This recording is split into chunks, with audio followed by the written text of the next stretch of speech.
Welcome to the Leadership Conversations podcast. I'm your host, Jono White. I'm the founder and principal consultant of Clarity. We are an Australian-based consultancy that works with leaders around the world, and our passion is to invest in people to become everything they're meant to be in order to fill the world with healthy organizations that people love to work for and customers line up to buy from.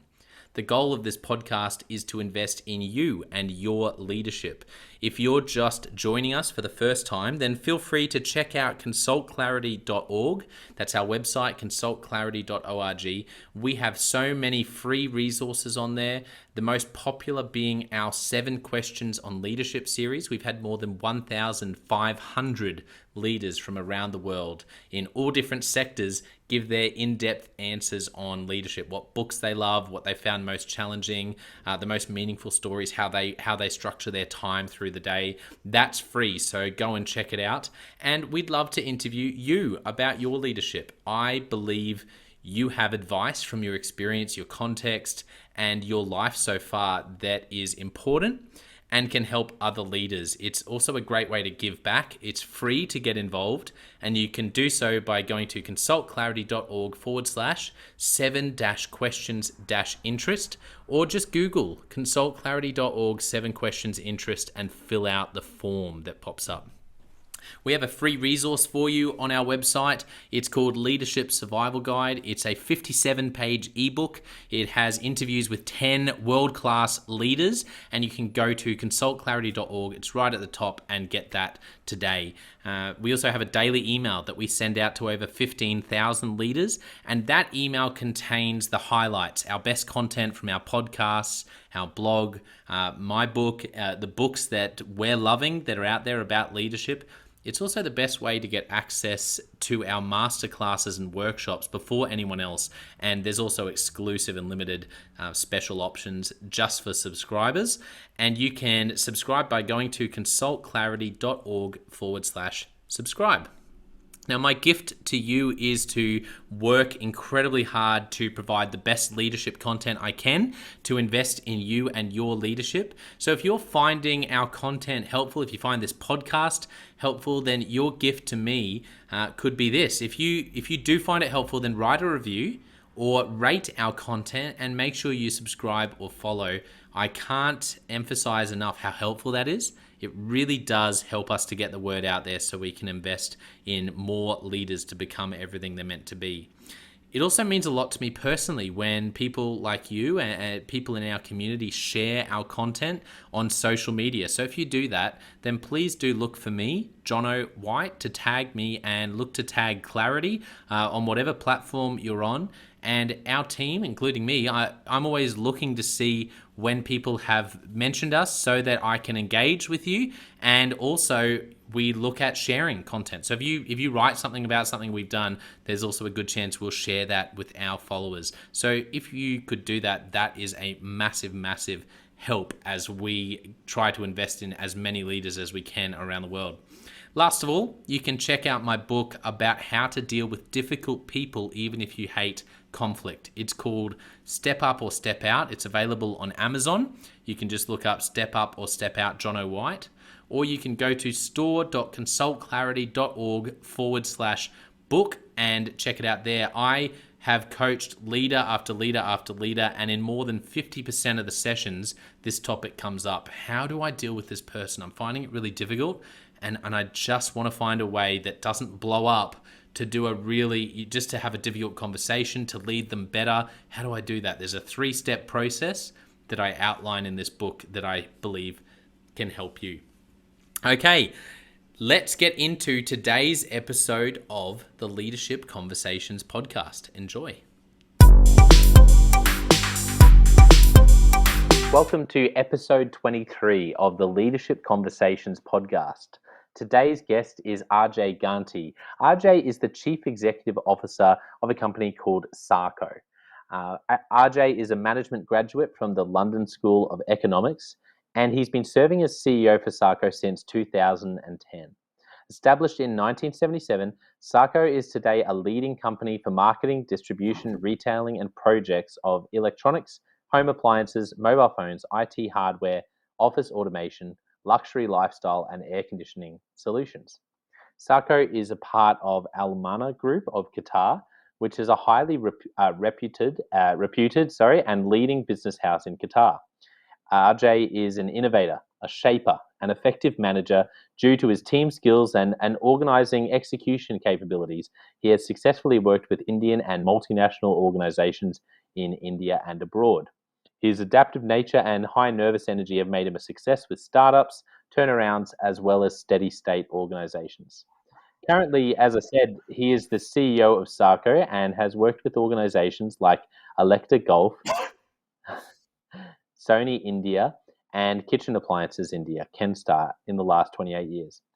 And he's met success at all places due to his ethics and hard work, have no alternative motto. Looking forward to asking him about that. Ajay is an entrepreneurial, innovative executive with extensive business and management experience within highly competitive markets and fast paced environments. There's a lot more, but what I want to do, I guess it's worth mentioning that he has been listed amongst the 100 most influential CEOs in Oman in the September 2018 issue of Oman Economic Review, a leading business magazine. Also an active member of YPO, formerly Young Presidents Organization, a global network of young chief executives with approximately 24,000 members in more than 130 countries. But I'm really looking forward to ask Ajay about some of his achievements, which I'll let him talk about, and a little bit more about SARCO. So Ajay Ganti, thank you so much for coming on the podcast. Welcome. Thank you so much, Janu. Thanks for a detailed and comprehensive description. I mean, I sounded like a star the way you were describing me. So I got energized and enthused. So thank you so much. Well, it would be great for you to give us a bit of a picture into the world of Ajay Ganti. What does it look like to be CEO of SARCO? Tell us a little bit more about SARCO and what you were saying to me before about how many staff and I guess what the organization looks like as part of a wider group, and also about your role. What does it look like to be a CEO of SARCO? Yeah, sure. So, what is Ajay Ganti? I mean, I am as normal human being as anybody else out there, but I have been fortunate enough because I've got different opportunities in life. Having said, Sarco in Oman is one of the oldest companies. We were established in 1977. Yep. We specialize in distribution, retailing, contracting, and AV integration. And the products which we cater to are primarily consumer electronics, home appliances, uh, IT hardware, mobility solutions, large format displays, luxury watches. So, to just summarize that, we specialize in distribution. That means we distribute these products in the Sultanate of Oman across the length and breadth of Oman. Oman, just to give you a perspective, Oman is, in terms of size, is approximately as big as Italy Yep. in terms of landmass, and we've have coast running down from the touching Indian Ocean and Arabian Sea. Uh, so that's the and we are the mouth to the Gulf region. As far as SARCO is concerned, we are an organization which has about 230 or 240 professionals, Yes. which comprises of sales, marketing, engineers, technicians, uh, accounting executives, IT, infrastructure maintenance executives. Primarily, these are the kind of skill sets we have. And I've been in Oman for the past 15 years, and all 15 years I have been with Sarco. And I joined them in 2006 September, and I was promoted as the chief executive in year 2010. Uh, that's about brief as far as Sarko is concerned. What has been my journey? I am entrusted with the responsibility of making this company profitable for any shareholder. What's their goal? So I have been entrusted with the responsibility of conducting a business which is ethical, which is futuristic, which is growth oriented, and at the same time it makes a lot of money. To be more precise, and Yes. the biggest assets I've been having is, of course, is to develop the resource. I would say the talent resource which we have. Mm. Uh, and holding them uh, with the vision which has been promulgated by the shareholders of the company. So that's the basic objective I have at Sarco. I presume that should give you an idea about what do I do and what Sarco is about. Yeah, thank you. That's a great introduction, and I appreciate you sharing a little bit about Oman for those who might not be as familiar with Oman. And great to know. Thank you. That was really helpful about the size of Italy in terms of having a picture of Oman, how it sits in terms of as a landmass. Tell us about RJ's story. How did you? You can go as far back as you want to, to when you were even little. What's been your story for you to end up being the leader you are today, RJ? So I'll rewind a bit. I'll just start off with something I've experienced as a child. So Mm, I'm basically from India. So I was born in India, and I'm an immigrant. And I currently reside in Oman. Of course, I'm still a citizen of India. Uh, so when I was growing up, typically, and most of my generation in those times in India, the career options of those times were, once you're done with your schooling and colleges, your career options was primarily either you become an engineer or a doctor or a scientist. And if you've not succeeded in these three professions, or you've not been able to manage to get into one of these professions, you were practically taken as an outcast. And it wow. was typically a service oriented approach as far as careers was concerned, and very less of an entrepreneurial mindset or the ecosystem which was there at that point of time. Although I don't know, I'm just trying to give a story which is closer to my heart. But at that point of time, I always thought that what I am studying or what I've been getting schooled about is something which whether I'll be able to apply in my life or not. So I was not a very great, I would say, student as an academic guy, but yes, I used to enjoy subjects which I could apply in life. And I did a bit in that scenario. I was kind of a rebel, and having coming from and those days, I would say the technology boom was not there. I'm talking about the late 90s, late 80s, and early 90s. Uh, so I was not a techie guy, but I had an entrepreneurial mindset. Yes. And I started my journey by started working very early in life by picking up small time jobs as a salesman in different retail shops, trying to learn how to deal with the customer. The customer engagement was something which used to give me a kick, and that's how I started my journey. And started growing up the ladder, started understanding the retailing and the distribution landscape in Mm, India. yep. And that's when I was given this opportunity, and I was picked up by and this just happened. I never applied for the job, and I just one of the senior executives of the company saw me operating in the marketplace, and he found me pretty, I would say, good resource. So he asked me to join the his company, which is one of the biggest groups in India in those days, called Videocon Group. So they had started a new venture, a new company, which was getting into small time domestic appliances, and they wanted somebody to handle their Delhi market. And I joined them and worked with them for a couple of years. And then, having succeeded there, uh, I ended up with Sony, which was again by accident. I met one of the regional managers of Sony in one of the marketplaces, and he was impressed by me, and he offered me a job. And that's, I think, was the turning point of my life, joining Wow. Sony in India, which was one of the leading companies in consumer electronics. I worked with them close to about 6.5, 7 years, close to about 6.5 years. uh, I learned a lot of things. I grew up, but and anybody's dream, working for a multinational, getting a good salary, getting, having a rosy designation, was something everybody looks at, and people tend to become comfortable. And I was probably at the age of 28, 29, and I thought myself, what am I doing here? Whatever job I'm doing, I've learned a lot.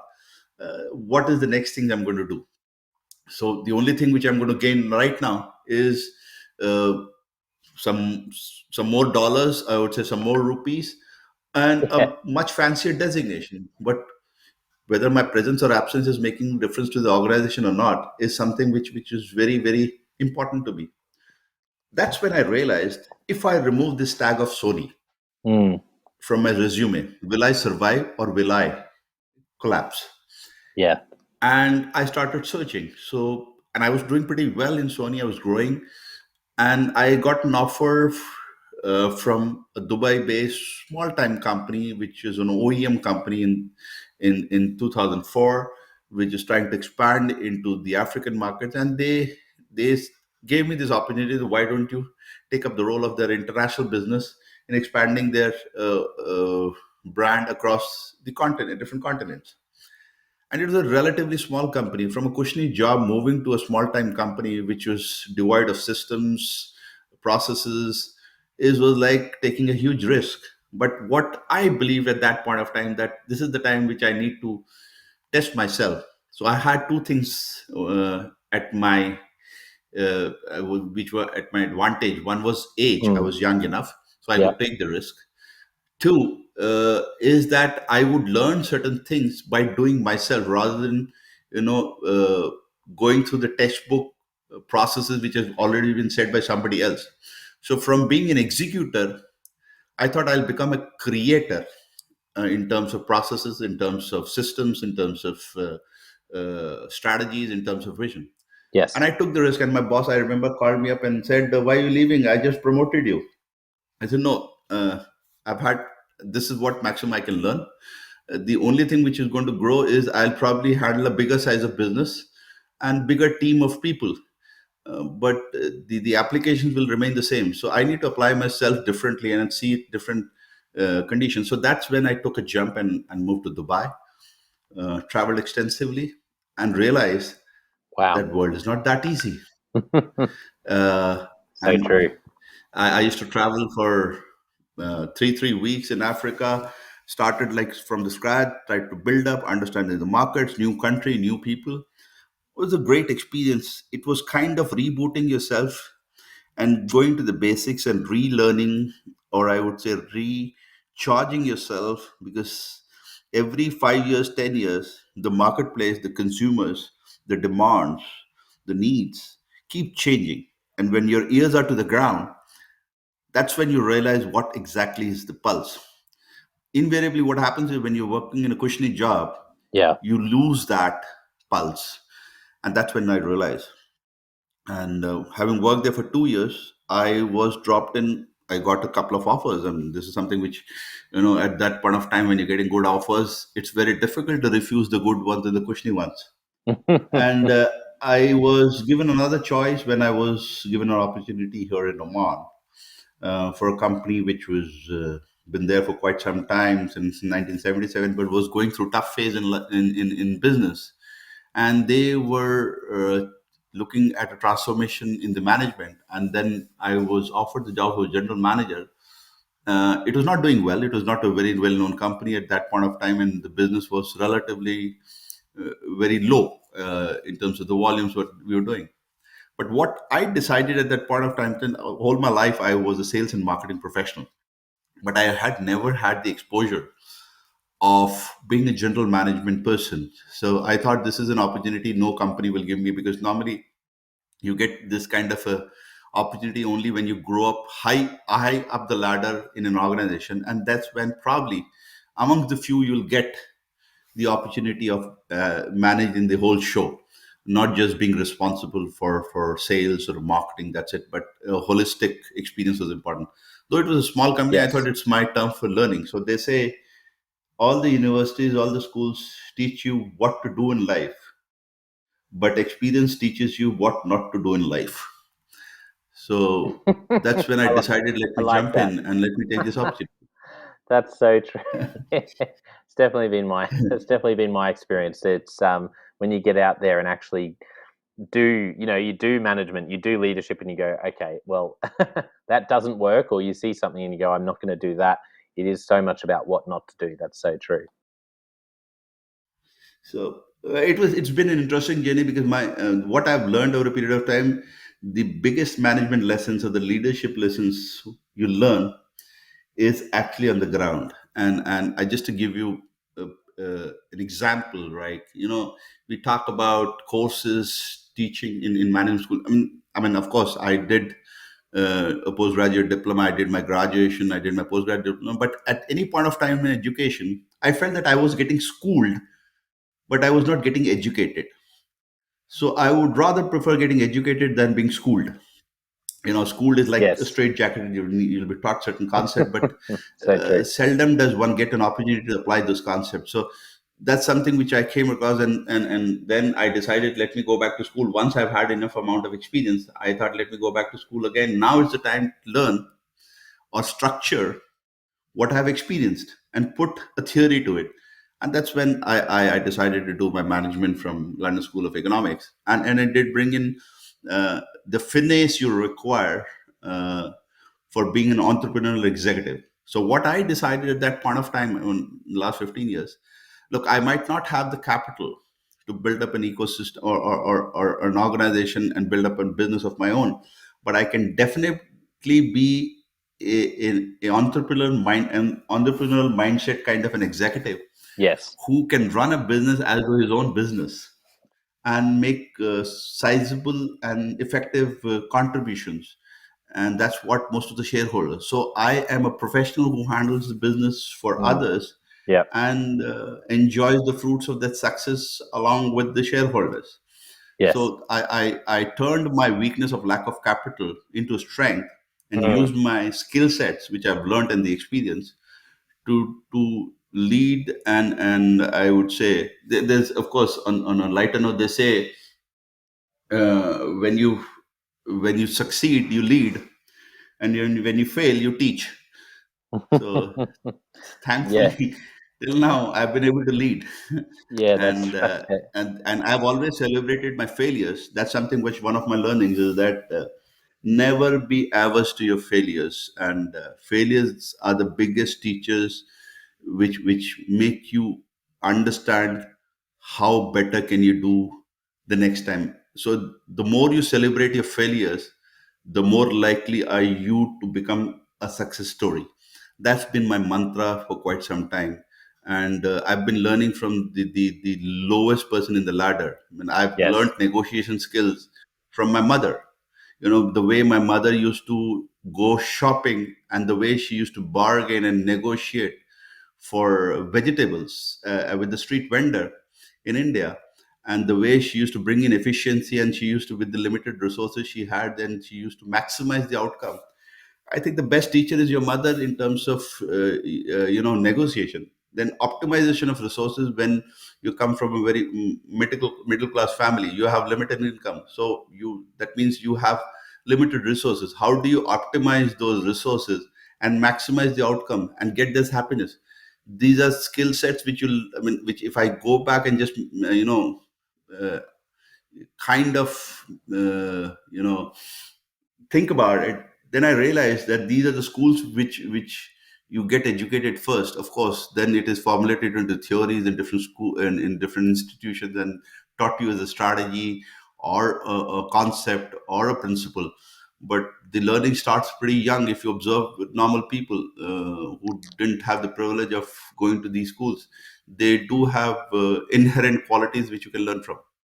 Yeah, absolutely. I love your perspective on learning. I think you've explained that really well. And when it comes to decision making, I'm interested in how you made that decision to leave Sony because, like you said, it was such a risky decision to step away from just having that name on your resume and just stepping out into uncharted territory. How did you make that decision to actually leave Sony? What was it about stepping out and risking it that made you take that step and actually try going out and do something different? It was not an easy decision, to be very honest, because after working for an organization for six and a half years, I was doing a typical routine job with no enthusiasm and nothing. The only thing was good about a multinational is that and typically Japanese multinational, to be very honest, or the East Asian or the Asian multinational, wherein most of the management decisions were taken at the top by the people of a particular, like I used to work for Japanese companies, so decision making was done by the Japanese. You were just the executors. And Yes. execution, there's no fun learning in that. So there is a limitation of learning. And at some point of time, if you uh, get away from learning, I think that's the time you start deteriorating as a professional, as an individual. And Mm. as long as you have enough food for thought and enough uh, for your brain cells to work and grow, because brain works with knowledge, and Yes. knowledge acquisition comes, it's not about repetitive knowledge, it's about something which is innovative, which is experimental, which is I would say expansive in nature, which makes your brain grow. At that point of I realized, in an organization of the repute of Sony, my presence or absence will not make a difference. Mm. So that's when I thought, if your presence or absence is not making a difference, that means either you're the right person in the wrong organization, or you're the wrong person in the right organization. So either I need to change or the organization need to change. So Yes. that's when I tried that I need to activate myself and put myself into a territory which will be not a comforting territory, Yes. which will force me to maximize to the potential I have and judge. So the only advantage I had is, if at all this step is wrong, I always have time on my side. I can always relearn and revisit my decision. The most important lesson I learned in life is leadership is all about decision making. If you Yes. now the whether the decision is right and or wrong, history is going to tell you. Mm. But at that juncture, no decision is right or wrong till the time it has gone through a time scale. Mm. There can be momentary impacts of it. There can be long-term impacts of it. But let the history decide on in terms of what the decision was. But very important, life is about decision making, because the more you take decisions, and you don't hang, of course there has to be an informed decision rather than every time instinctive decision making. You need to have an informed. So initially you Yes. start off as an instinctive decision maker, but as you grow in experience, you tend to make informed decision making. But decision making is important, which I've learned. So take an action, don't Mm. sit on it. Take an action. If you succeed, go on, multiply it. If you fail, revisit it and take the next one. But keep taking your decisions. That's something which was a great learning, I would say. Until now, I've been following that from the core. Yeah, that's great, RJ. Something you said earlier, which really stuck with me, is around celebrating failures. And I think stepping out and being willing to just make a decision and own your failures and learn from them. How did you learn to celebrate failures? And what advice would you give to leaders out there who want to embrace their mistakes and embrace their failures and learn from them? How do you do that? It was not easy, I'll be very honest, Jono, because the reason I did it, and to be very honest, like I'll give you an analogy for that. If you're suffering from an ailment, hypothetically speaking, that I have an issue. If I don't recognize the issue, I will never go to the doctor. So first I need to acknowledge that I have an issue. And at any point of time, one needs to reach out to the concerned or the expertise or a third party. First, you need to recognize that I have an issue. So similarly, if suppose tomorrow I have a health issue, if I don't recognize, no, no, it can never happen to me. Oh, I'm not. Oh, I am very fit. I won't. I mean, I cannot have BP. I cannot have sugar. But I will refuse to go to the doctor. But once I acknowledge that fact, I'll go to the doctor and believe in that doctor, get my diagnosis done. At least I'll get to know what are my strengths, my weaknesses, which I need to correct, which I need to hold on to, which I need to be, which I need to refrain from. These are the things. Till you don't acknowledge that, you will never be able to diagnose and find out a remedy, and you cannot get a proper medication. End of the day, for any problem, any issue, you need a proper diagnosis and a resultant medication for you to resurrect and go ahead in life. So that's it. It made me realize that by not recognizing, I'm actually harming myself by the day. Nobody gets advantage of it. The only guy who loses is me. It stops my learning because if So I true. don't recognize. So that's when I thought that I need to accept this. I need to dissect it, I would say, and then understand that next time ever, how can I improve on it and make sure that I don't repeat. So they say you can commit a mistake, but you're not allowed to repeat a mistake. Yes. So that's something which I learned and I continue. And I've never been, people normally don't discuss their failures. The more I discuss my failures, the more confident I am that yes, I have beaten those failures and I have eventually succeeded. That means every time you fail doesn't mean that you're going down. It's like when you're stepping back doesn't necessarily mean that you're going back. Yeah. At times you're getting prepared for a long jump. Yeah, I like that. That's great. When you're stepping back, you're not necessarily just taking a step backwards from your goal. You're actually just preparing for a long jump. That's fantastic. I think this is something leaders really struggle with is to embrace their failures. I just want to encourage you in this because I think this is such a key. And I agree. The more you can talk about your failures, the more confident you become, the more vulnerable you're able to be when you fail in the future.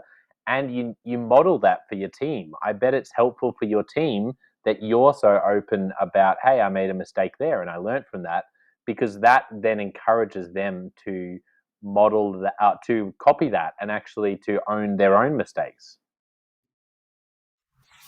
Absolutely. Of course, one more thing which I've learned, which I don't, I mean, like to share is that one Yeah, thing I've learned please. that when you are a leader, invariably what happens is when you build a team, there are two sets of uh, people. One is a leader who normally what he'll do is he'll build up a team which is a replica of himself, or he'll build a team which is below par as compared to his own skill sets. Which I always believe that as a leader, one should never do these two things, because you don't need a replica in your team, of yourself in your team, because that's something you already have. You need to have something different True. in terms of skill sets, right? So that restricts your learning. So I'm not blessed that to that an extent that I know it all. So if I have to continue my learning, I need to have the most high IQ level people who can challenge me to the extent which keeps me on the toes, because I get to learn. My cerebral enhancement continues because uh, I have to be updated, because I have to compete with them, or at least I have to make sense. That is point number one. So, I one in terms of skill sets and knowledge, I don't have to have a replica. Secondly, the IQ of the people in my team should be relatively higher as compared to myself. And leadership is not about having a high IQ. Leadership is about identifying the skill sets, needs, uh, uh, the intelligence, the knowledge base information, and integrating it for an objective outcome. So that's something which is very very important ingredient for any leadership to succeed. You should be able to pick up and understand that who's best suited for a particular job, Yes. and pick the best man for the best job.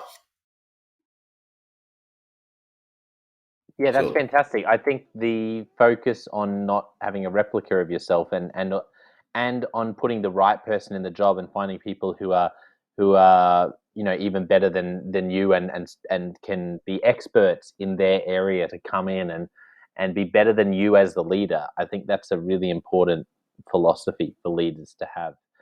RJ, just as we wrap up today's episode, did you have any final thoughts you want to leave with listeners? uh, final thoughts. There's something which I'd like to give one quote. I don't exactly remember who did say it, but there's something which I always have thought about. Is they say both I mean, optimism is something which is very important for leadership, and looking at things from a different perspective, and finding out an opportunity in a threat and converting your weaknesses into your strength is something which every leadership should have. Having said that, what one needs to realize as a leader, that everything is not rosy. So you need to be prepared for the worst. And they say, and both an optimistic and a pessimistic are needed for the society. The optimistic invented the plane, and the pessimistic invented the parachute. And so, from my perspective, I add a line to that. I said, That's the brilliant. I love that. pessimistic won't have ever invented the parachute had the optimistic never invented the plane. So that's something which one needs to realize and make a balance, and do look into the downside of everything and cut your losses. That's something which in leadership is very important. That cut your losses and you need to move on, because if you stick to something for too long, uh, there can be irreparable damages. So that's again a key thing in terms of decision making, which one as a leader should do. With that, I Mm. think I'll rest my case and leave the floor to you. I love what you said there, and I think an optimism invented the airplane. Pessimism invented the parachute. I think that's that's going to stick with me. I think I'll put that out on social media as a thought out of this podcast, because it's so true. We often just rule out pessimism, but you've hit the nail on the head there. It's important to have both views, and that's why team is so important. Well, thank you to our listeners. Appreciate you tuning in. I really believe today's episode is going to help you. And don't forget, you can check out our other podcasts. John O. White Leadership Podcast. That's a podcast where I give you content on all things leadership.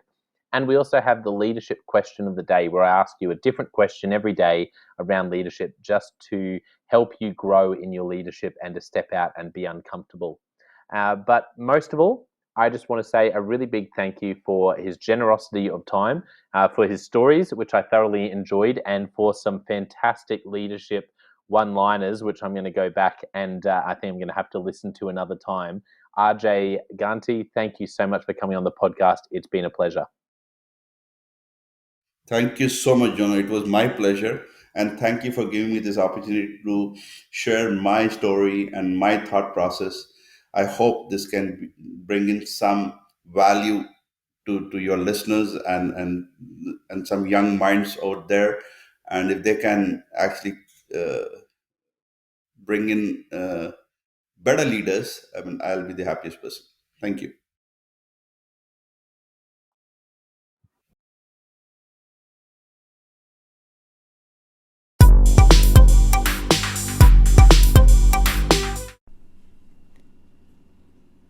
Well, I hope today's leadership question has helped you in your leadership and put a stone in your shoe. That's what that's what I love to say, is that my role, I believe, working with leaders is about putting a stone in your shoe. So something you were really comfortable with, now you're walking a little bit uncomfortably, going, is there a better way to do this? How do I handle this? And that's because no growth is comfortable. So I hope that's okay. I appreciate you taking the time. I don't take it lightly. And if you are just joining us, then make sure you check out our website, consultclarity.org, consultclarity.org. We have so much free content on there for you, including the 7 questions on leadership series. So more than 1,500 leaders around the world, different roles, different sectors, have filled out the 7 questions on leadership. In-depth answers on how they lead, what they've found most challenging, how they structure their time, what book or books have been most significant for them. There is so much gold on there. You could go and basically live in that part of our website for a few weeks, I think. So make sure you go and check that out. It's free. And hey, we would love to interview you for our 7 questions on leadership series. Your leadership, based on your context, your life, and your experience, I believe that you can bring something that other leaders can learn from. I truly do. And so it's completely free to get involved. It's a great way to give back if you're loving this content. And you can do that by going to consultclarity.org/7-questions-interest, or just Google consultclarity.org 7 questions interest, and then click on the page, fill out the form to express your interest, and we can get you going to fill out the 7 questions on leadership. We also have a free resource on our website. It's right at the top, consultclarity.org on our homepage, and it's called the Leadership Survival Guide. It's a 57-page ebook with interviews from 10 world-class leaders, and it's right there for you to download. It's completely free, and awesome resource. It's very popular, so check that out. We also have a daily email, and I know that our more than 15,000 leaders who subscribe get a lot of value from that. We highlight the best content from our blogs, from our podcasts, from our books and books we're reading. It also gives you exclusive and limited access and early access to our masterclasses and workshops. So I really try to make it something as helpful and as valuable as possible. That's my commitment. And so go to consultclarity.org/subscribe if you're interested in all things leadership, and you can become part of that community. Now, my gift to you with everything we're doing, particularly with this podcast, the Leadership Question of the Day, is to work really hard to provide the best leadership content to invest in you and your leadership. Your gift to me would be this. If you're finding this helpful, if this helps you in your leadership, then there is something you can do that makes a massive difference, and that is to write a review or rate our content. Wherever you're listening or watching, rate our content, write a review, make sure you subscribe or follow. It might seem small to you to do that, but it adds up and it helps us to help more leaders become the best they can be. It also means a lot to me personally whenever I see you sharing our content, so thank you so much for that. If you do share it on social media, then look for me, John O. White, and try to tag me, and look for Clarity and tag us. And I promise we are always looking for content shared by our community. When people share our content, we're looking to engage with you. And there's also a chance that we may actually share what you write as a post with our followers. So if you do that, there's a chance you'll be shared as well. Last of all, you can check out my book called Step Up or Step Out: How to Deal with Difficult People Even If You Hate Conflict. I wrote this book because more than 50% of the leaders I coach, 50% of the sessions, where I coach leaders, this comes up again and again and again. And it's leaders saying, Jono, how do I deal with this difficult person? Or how do I deal with this person and I'm finding it so difficult, we're just on a different wavelength. And that's because difficult conversations are difficult. And I find this is one of the biggest challenges for leaders in the world today. And that's where Step Up or Step Out is a 3-step process to help you deal well with difficult people. I really believe it's a book that can help you in your leadership. So go and check that out. It's on Amazon, Step Up or Step Out, John O. White, if you just look that up, or go to store.consultclarity.org/book and you can get it there. Well, thank you so much for listening. We're going to be back with a new episode of the Leadership Question of the Day next time. I hope today has helped you take another step towards becoming everything you're meant to be. We'll see you next time.